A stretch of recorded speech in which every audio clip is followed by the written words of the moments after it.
Alright champions, today we're looking at the best of the best from the first 5 factions in Raid Shadow Legends. We've got the Proud Bannerlords, the Shining High Elves, the Unshakable Sacred Order, the Savage Barbarians, and the Brute Force of the Ogryn tribes. These are the champions that dominate battles, carry accounts, and stand as the true powerhouses of their factions. Let's jump in and see who makes the cut. Let's kick things off with Bannerlords, the most disciplined faction in Teleria, and also a home to 2 champions who really stand out. The first one is Taras and the second one is Ursula. First up, we have Taras the Fierce. This guy is an absolute monster and honestly one of the hardest champions to deal with in the game. His kit is designed to frustrate opponents and punish them heavily. There's never been a better time to start Raid Shadow Legends. Grab 2 legendary champs and a loaded epic team absolutely free. Click the special link in the description to support the channel and get Basilius Rowanas plus a second legendary of your choice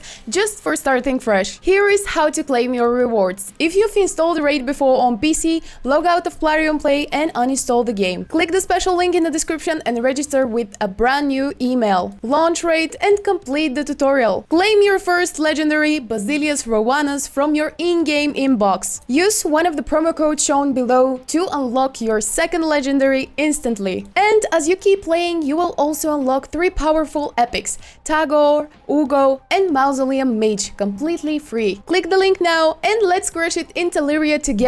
Now, back to the video. His A1 applies decreased attack and also boosts all allies turn meter whenever he crits, which gives your whole team more speed and momentum. His A2 is devastating, guys. Not only does it deal strong damage, but it has a 100% chance to stun for 2 turns, and if he's protecting Marichka the Unbreakable, he will counter attack enemies who go after her.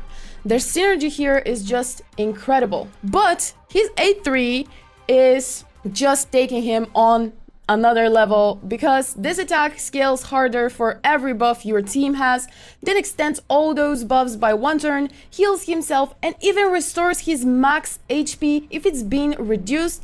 That's insane sustain and damage potential. And then we've got 2 amazing passive abilities.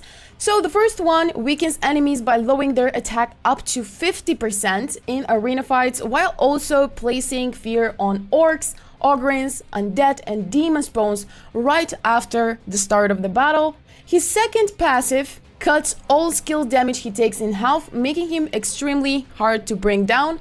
The only trade-off is he loses some of his max HP, but thanks for his healing, he stays in the fight. Taras is basically a powerhouse. He has strong damage, strong control, and a annoying wall for the opponent's team to deal with. On the epic side, we have Ursula the Mourner. One of the best epics in the entire game in my opinion. She's been a game changer ever since she was released. Her A2, Waves of Grief, brings huge value with an AoE decreased attack on enemies while buffing your whole team with increased attack.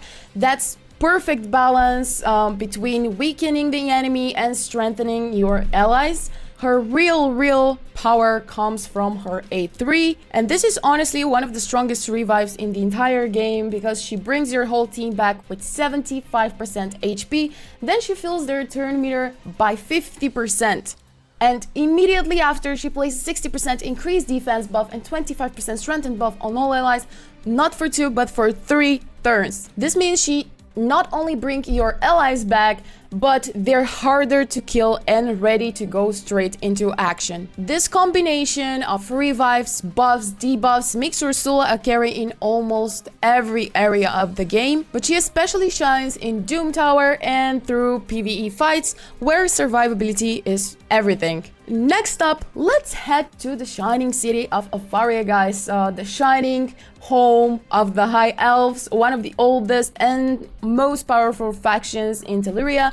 And when it comes to champions, 2 of the brightest stars of these factions are Arbiter and Apothecary. Yes, we have 1 legendary and 1 rare champion, but let me explain why. We all know that Arbiter is honestly one of the best legendaries, if I have to be honest, but Arbiter is really one of the most iconic champions in Raid Shadow Legends. She's also not just a random champion, she's a legendary hero with deep roots in the lore. A lot of things in the game revolve around Arbiter. Her kit is absolutely stacked. Starting off with her A3, she fills all allies' turn meter by 30%, boosts their attack, and heals anyone under half health. This combination of speed, healing, and damage boost made her the best enabler for offensive teams, especially in the arena. Her A4 is honestly one of the best revives in the entire game. She brings back all allies with 30% HP, fills their turn meter by 20, and then takes an extra turn herself. That means she can instantly follow up with another buff or turn meter boost, keeping your team alive and ahead of the enemy. On top of that, her A2 reduces enemy buff duration, making her useful against heavy buff teams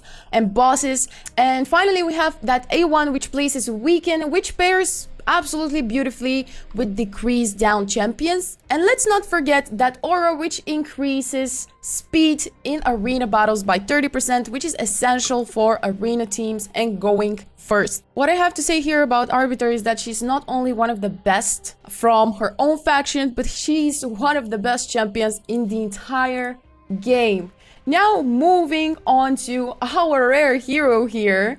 This is Apothecary, arguably one of the best rares in the entire game. Not arguably, but definitely one of the best rares in the entire game. This guy is all about speed, utility, and healing, of course. His A3 places increased speed on your whole team and boosts everyone's turn meter, which is exactly what you need in arena and in PvE content like dungeons or clan boss. His A1 is a triple hit, which not only makes him great for Fire Knight, but also allows him to scale well with Giant Slayer for clan boss fights. And really what makes Apothecary so special is how far his usefulness stretches. He's one of the best early game champions that you can pull. He can really carry you early game and help you exit that early game stage. And the cool thing about him is that he doesn't just fall off later into the game like most rares do, also some epics. He stays relevant in endgame modes like Doom Tower, Secret Rooms, or even Citranos stages thanks to his speed and support utility. And he's the proof that a rare champion can carry your account for a very, very long time in this game. Now let's move to the Holy Warriors of the Sacred Order, guys. Known for their devotion, control, and sheer dominance in the battlefield. Two champions really stand out, and in my opinion, the first one is Alice the Wanderer. The second one is one absolute blast of epic champion, and this is namely Deacon Armstrong. Of course, a lot of other champions are also so good from this faction. I don't want to exclude them. We're talking here about He-Man, Wixwell, Cardiel, Martyr, Noel.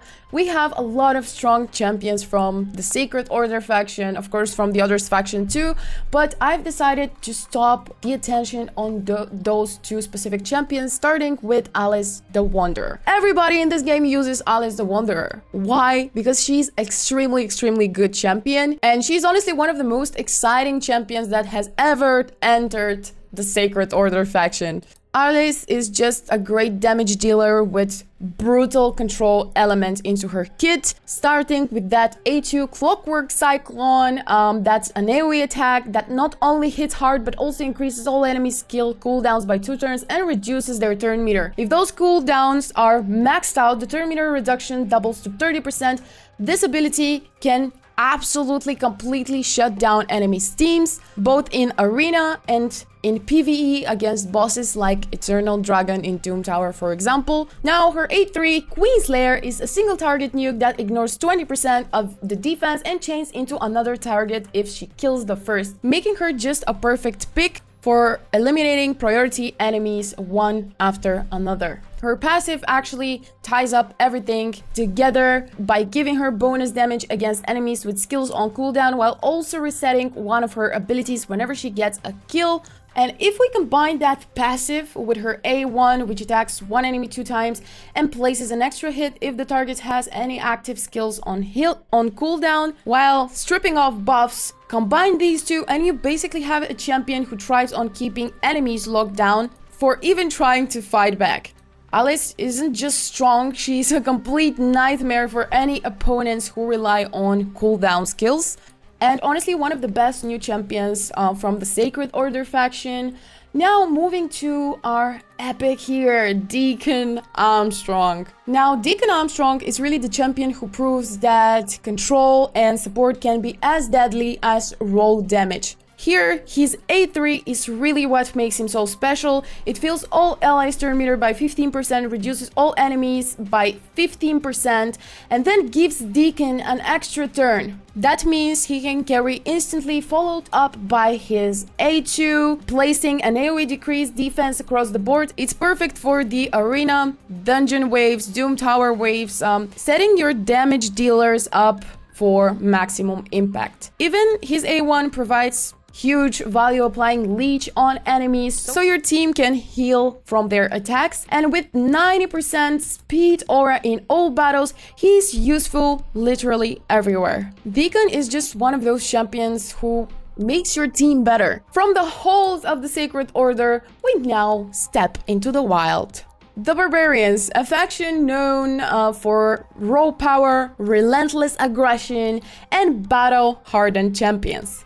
Again, I'm gonna put disclaimer here that a lot of champions from each factions are good. I'm not discriminating them or anything, but I'm only gonna point at 2 champions that, in my opinion, stand out the most.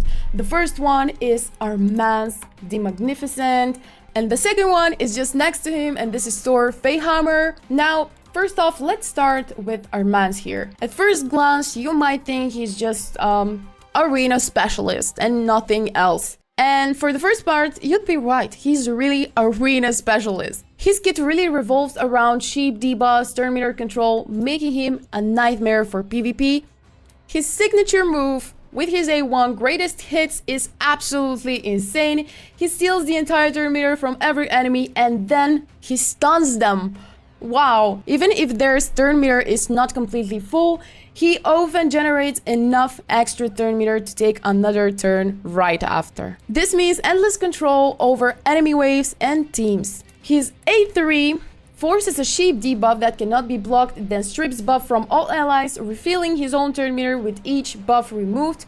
Add that to his passive, which increases enemy cooldowns whenever a sheep expires, and you have a champion that can completely dismantle enemy strategies. On the other hand, we have Thor, the god of the thunder himself. Thor is really all about damage and control through his unique thunder counter mechanic. Every time he deals damage, he builds thunder stacks. When he reaches 10, his passive unleashed an AoE attack that stun all enemies, then resets his stacks. And additionally, each stack also increases his damage by 3% up to 30, making him hit harder the longer the fight goes. His A3 buffs him with increased attack and increased crit damage before slamming all enemies. It also permanently reduces enemy resistance by up to 50% and then places decreased speed, making him just an excellent champion for long fights against Doom Tower waves or even Hydra. His A2 is just devastating AoE attack that chains through enemies, increasing in power with every hit, and against regular champions it even ignores block damage and unkillable,